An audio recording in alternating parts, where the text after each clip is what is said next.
Surprise everyone! America is fat. We're the leading nation in obesity rates, with Mexico trailing hot on our heels, huffing and puffing and taking short breaks to drink Mexican cola. This is not a cause for celebration. As a former fat person myself, I've battled with obesity my entire life, and I did most of that battling in Turkey, so I know firsthand that obesity is a problem elsewhere also. It's not just an American issue.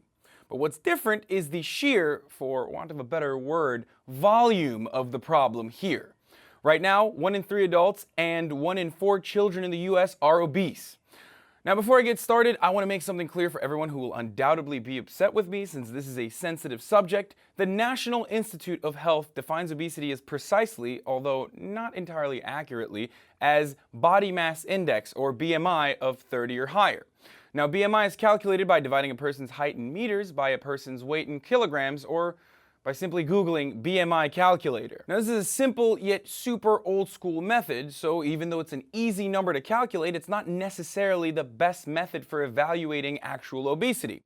For example, even though I'm shredded as hell, I hit a 28 on the BMI scale, which makes me borderline obese. And if you've seen my Instagram pics, you'll know that I'm far from obese, even though I do have body dysmorphia and I think I'm fat. But why do Americans have the highest obesity rating in the world? Because we're the freaking best, that's why. The best at eating more than we burn off, that is. It's such a simple concept, it hurts my brain sometimes.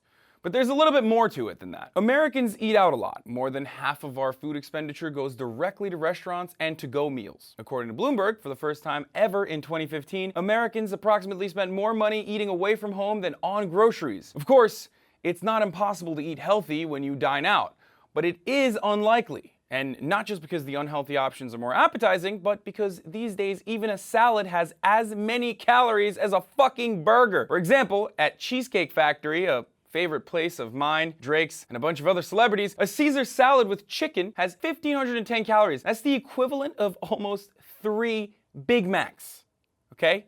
This should come as no surprise when the average restaurant meal today is more than 4 times larger than it was back in the 1950s. And the United States is not only a hungry nation, but also a very thirsty one. Specifically thirsty for sugary beverages.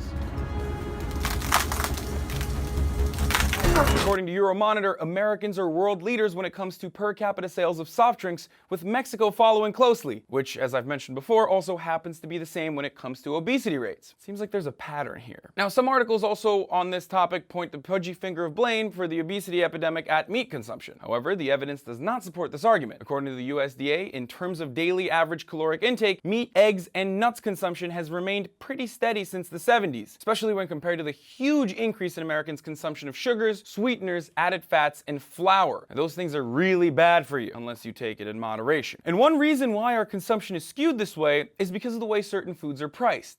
Now, vegetables and healthier food options simply cost more than their cheap, refined, sugary counterparts. And then we have youth marketing schemes getting kids hooked on sugar and shitty food substitutes at a young age with toys and kids meals, and then Captain Crunch staring directly at your child at the grocery store like Jared Fogle at a playground. And then to make matters worse, the government frequently misses the mark on proper education and regulation when it comes to health, no matter how hard Michelle Obama tries. And she tries really hard. Like that time when pizza was considered a vegetable due to its tomato contents. And I will never, ever forgive America for allowing that to happen. Are you fucking kidding me? Congress says a slice of pizza qualifies as a vegetable because it has 2 tablespoons of tomato paste. Pizza is not a vegetable, guys. It's not.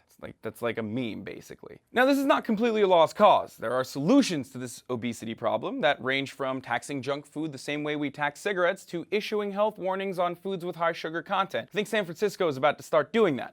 But no one actually needs to wait for government action nowadays. You can get started on your own, and technology makes it easier than ever. You can start the path to a healthier life by simply starting to count calories using free apps like MyFitnessPal, and stop taking advice on what to eat from people like this, or this guy, and start listening to people like this instead. I'm Hassan Piker, and this is The Breakdown.